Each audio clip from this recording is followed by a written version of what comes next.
জাতীয় football tournament 2024-25 Tangail জেলা champion অনূর্ধ্ব-17 বালিকায়ের আজকের এই কৃতি সংবাদ অনুষ্ঠানের সম্মানিত সভাপতি, সম্মানিত মঞ্চে উপস্থিত বিশেষ অতিথিবৃন্দ, সুধীবৃন্দ, প্রিন্ট ইলেকট্রনিক মিডিয়ার প্রিয় সাংবাদিকবৃন্দ এবং আমার সামনে উপবিষ্ট সুধীজন, সম্মানিত সকল উপস্থিতি, আসসালামু আলাইকুম, শুভ মধ্যাহ্ন।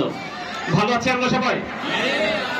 আজকে আপনাদের এখানে যে অধীর আগ্রহ, আমি মনে করি যে সবাই একটা জিনিস দেখতে চায়, এখানে প্রীতি ফুটবল যে ম্যাচটা আয়োজন করা আছে সেই ম্যাচেরই সকল দর্শক এখানে বসে আছে।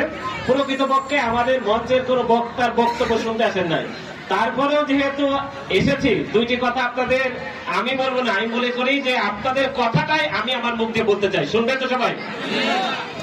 আমি এটাই বলতে চাই যে আমরা এখানে যারা উপবিষ্ট আছি, এই প্রত্যেক ব্যক্তির একটা আইডেন্টিটি আছে, সেই আইডেন্টিটি আছে আমরা প্রজাতন্ত্রের সেবক। আর আপনারা যারা আমার সামনে শুনছেন তারা আপনারা আমার সেবা গ্রহীতা, সুতরাং সেবাদাতা সেবা গ্রহীতার একটা সম্পর্ক দরকার না?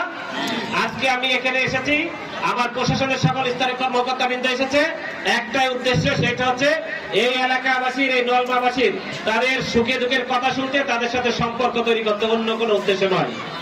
এটাই যদি হয়ে থাকে তাহলে আমি প্রিয় নলমাবাসীর উদ্দেশ্যে কিছু কথা বলতে চাই। আমরা কি আমাদের এই সমাজে যারা বসবাস করি তারা বেশ কিছু সমস্যায় ভুগে থাকি, একটু কি খেয়াল করবেন কিনা? এখানে আমি দেখছি আমার চারপাশে যারা উপস্থিত আছে বিভিন্ন বয়সের ছেলে পেশার লোকজন, এখানে কেউ দাঁড়িয়ে আছে, কেউ বসে আছে, আবার বৃদ্ধ বনিতা, শিক্ষক, আমি তরুণ, যুবক যুবতী, সকল শ্রেণীর মানুষ কিন্তু এখানে উপস্থিত আছে। সবার উদ্দেশ্যে বলতে চাই, আমরা কি আমাদের সমাজে এই নলমাবাসী কি মাদক গ্রহণ করে না? করে না? আজকে আমাদের এই অনুষ্ঠান শেষে কিন্তু এই যে খেলাধুলাকে আমরা কেন পৃষ্ঠপোষকতা করছি, নিঃসন্দেহের পিছনে কোনো না কোনো কারণ আছে। আমরা দেখতে চাই না যে 1971 সালে কি আমরা স্বাধীন রাষ্ট্র পেয়েছি না?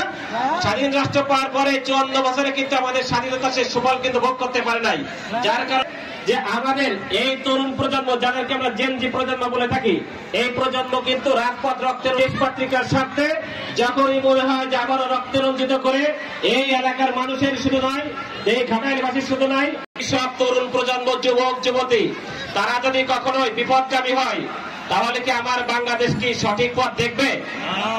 তাহলে আমাদেরকে নতুন করে চিন্তা করতে হবে যে আমার এই বাংলাদেশকে নিঃসন্দেহে আমরা যারা নেতৃত্ব দিচ্ছিলাম আমরা কিন্তু ব্যর্থ হয়েছি বলেই কিন্তু নতুন প্রজন্ম তারা রাজপথে নতুন করে রক্ত দিয়েছে।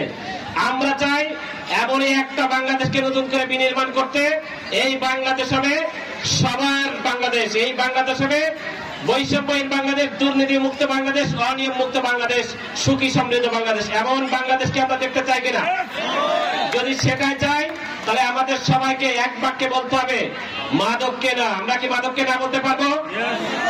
যদি আমরা এখানে উপস্থিত সবাই যদি একসাথে কি আমরা হাত উঁচু করে শপথ গ্রহণ করতে পারি কিনা যে আমরা কখনোই মাদক গ্রহণ করব না? যারা বিভিন্ন পাশে বসে আছে সবাই আমরা বলি একসাথে মাদককে, সবাই হাত উঁচু করবো। ওই বাইরে যারা আছেন, দেয়ালের বাইরে পাশে যারা আছেন, সবাই একসাথে মাদককে, এইভাবে করে বলতে হবে মাদককে, বাল্য বিবাহ, ইফতিজিং।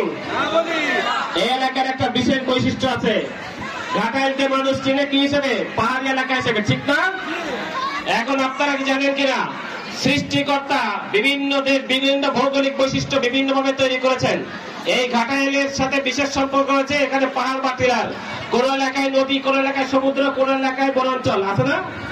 তাহলে এই পাহাড়কে সৃষ্টিকর্তা কি হিসেবে দিয়েছে? পেরেক স্বরূপ, রাইট? এই পাহাড় যদি আমরা ধ্বংস করি তাহলে কি প্রাকৃতিক বিপর্যয় হবে না? হবে না? আজকে দেখেছেন যে বিশ্বব্যাপী, সারা বিশ্বব্যাপী এমনকি বাংলাদেশেও বিভিন্ন সময় প্রাকৃতিক দুর্যোগে আমরা ঘন ঘনে বিভিন্ন সময় অনাবৃষ্টি, অতিবৃষ্টি, বন্যা, খরা, জলোচ্ছ্বাস আমরা দেখি না? তাহলে আপনারা কি ভবিষ্যতে এগুলো দেখতে চান? তাহলে এই পাহাড়ি বনাঞ্চলকে রক্ষা করতে হবে কিনা? তবে সবাই প্রতি এক উদাত্ত আহ্বান থাকবো। গতকালও কিন্তু আমি এখানে এসেছিলাম, কিন্তু এই মাঠে নয়, গতকাল কিন্তু আপনাদের এলাকায় একটা অভিযান চালিয়েছি রাত 4টা পর্যন্ত। দেখেছি এখানে রাতের অন্ধকারে আপনাদের বিভিন্ন এলাকার কুচক্রী অনেক মাটিকক্ষ ভূমিদস্যু, তারা কিন্তু এই সেই মূল্যবান মাটিকে তারা কেটে নিয়ে যাচ্ছে। আমি তাদেরকে হুঁশিয়ারি করে দিয়ে বলছি, আর যদি এক টুকরা পাহাড়ের মাটি কাটা হয়, লাল মাটি কাটা হয়, কোনোভাবে অনুমোদিত শ্রেণী ব্যতীত যদি কোনো প্রশাসকের অনুমতি ব্যতীত যদি কোনো মাটি কাটা হয়, আমরা কিন্তু কঠোর আইনের ব্যবস্থা গ্রহণ করবো। সুতরাং এখানে বিভিন্ন সর্বস্তরের মানুষ রয়েছেন, এই সুযোগটা আপনাদের সামনে মেসেজ হিসেবে দিয়ে দিলাম যে আপনারা সবাই তাদেরকে বার্তা দিয়ে দেবেন।